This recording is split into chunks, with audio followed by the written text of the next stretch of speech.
नमस्कार दोस्तों, स्वागत है आपका बियॉन्ड डिटेल्स में, जहां हर दिन हम आपको ले चलते हैं एक नई कहानी के सफ़र पर। क्या आप सोच सकते हैं कि अगर आप बर्फीले पहाड़ों के बीच फंस जाएं, जहां चारों ओर मौत का सन्नाटा हो, खाने को कुछ न हो और बचने की कोई उम्मीद न दिखे, तब क्या करेंगे आप? आज हम आपको सुनाने जा रहे हैं एक ऐसी कहानी जिसे सुनकर आपका दिल दहल जाएगा, लेकिन साथ ही आप इंसानी इच्छा शक्ति की ताकत को सलाम करेंगे। ये कहानी है उरुग्वेन एयरफोर्स फ्लाइट 571 की, जिसे मिरेकल ऑफ द एंडीज के नाम से भी जाना जाता है। तो चलिए सफर शुरू करते हैं। 1972 का वह साल था जब उरुग्वेन एयरफोर्स फ्लाइट 571 ने उरुग्वे की राजधानी मोंटेवीडियो से चिली की ओर उड़ान भरी थी। विमान में कुल 45 लोग सवार थे, जिनमें एक रग्बी टीम के खिलाड़ी, उनके परिवार के सदस्य और क्रू मेंबर शामिल थे। रग्बी टीम एक महत्वपूर्ण मैच खेलने जा रही थी और सबके मन में उत्साह था। खिलाड़ियों ने एक दूसरे से मजाक किया, भविष्य की योजनाएं बनाई और अपने परिवार वालों के साथ समय बिताया। किसी को इस बात का अंदाजा भी नहीं था कि कुछ ही घंटों में उनकी जिंदगी हमेशा के लिए बदलने वाली है। एंडीज पर्वत श्रृंखला के ऊपर उड़ान भरते वक्त मौसम अचानक खराब हो गया। तेज हवाएं और घने बादल पायलट के लिए एक बड़ा चैलेंज बन गए। पायलट को लगा कि विमान ने पर्वत श्रृंखला को पार कर लिया है और उन्होंने विमान को नीचे लाने की प्रक्रिया शुरू कर दी, लेकिन वह गलत थे।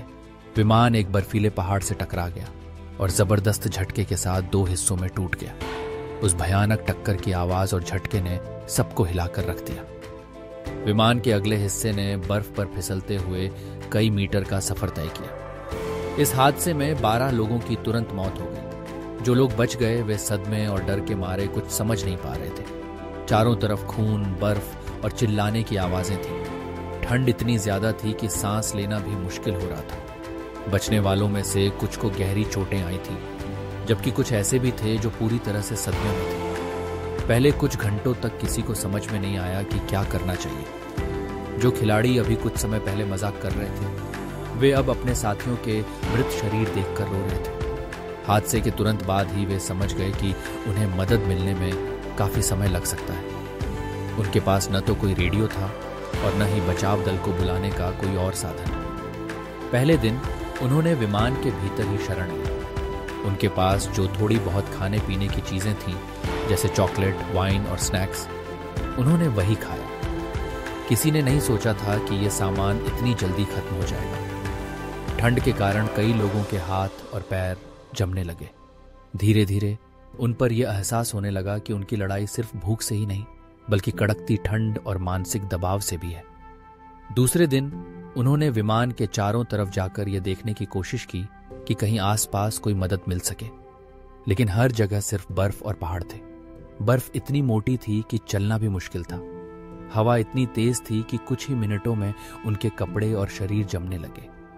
जब खाना खत्म हो गया तो उनके सामने सबसे बड़ी समस्या थी भूख। भूख ने उन्हें बेचैन कर दिया। उनके शरीर कमजोर हो रहे थे और दिमाग सुन्न। कुछ ने सुझाव दिया कि वे बर्फ पिघलाकर पानी बना सकते हैं, लेकिन यह काफी नहीं था।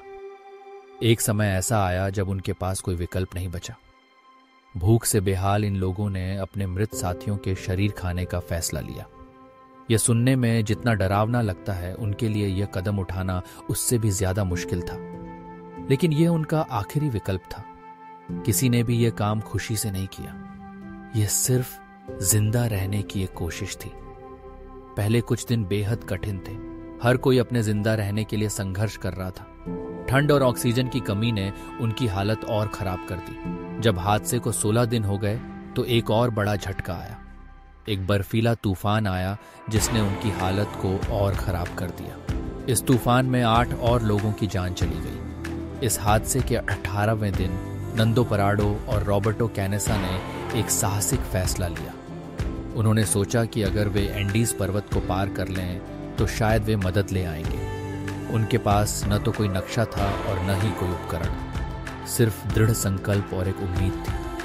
दोनों ने ठंड, भूख और थकावट से लड़ते हुए 10 दिनों तक बर्फीले पहाड़ों में चलकर 38 मील का सफर तय किया। इस दौरान उन्होंने अपनी शारीरिक और मानसिक सीमाओं को पार किया। आखिरकार उन्हें एक चिल्ली के किसान ने देखा। वह उनकी मदद के लिए आगे आया और बचाव दल को सूचना दी। बचाव दल ने तुरंत अभियान शुरू किया। 23 दिसंबर 1972 को 72 दिनों के बाद बचाव दल ने बचे हुए 16 लोगों को सुरक्षित निकाल लिया। यह 16 लोग उन 45 लोगों में से थे जिन्होंने इस खौफनाक हादसे का सामना किया था। इस कहानी से हमें कई सीखें मिलती हैं। सबसे पहले यह कहानी हमें सिखाती है कि इंसान की इच्छा शक्ति और जिजीविषा अद्भुत होती है। जब हालात बेहद कठिन हो तब भी इंसान जीवित रहने का रास्ता ढूंढ ही लेता है। दूसरी बात, यह कहानी हमें यह सिखाती है कि संकट के समय में टीम वर्क और एकता कितनी महत्वपूर्ण होती है। अगर इन लोगों ने एक दूसरे का साथ नहीं दिया होता तो शायद वे जीवित नहीं बच पाते। अंत में यह कहानी हमें यह याद दिलाती है कि जीवन की कीमत क्या होती है। जब हम सामान्य परिस्थितियों में होते हैं तो हम अक्सर छोटी छोटी चीज़ों की कद्र नहीं करते, लेकिन जब हमें जीवन के लिए संघर्ष करना पड़ता है तो हमें समझ में आता है कि असली खुशी किस में है।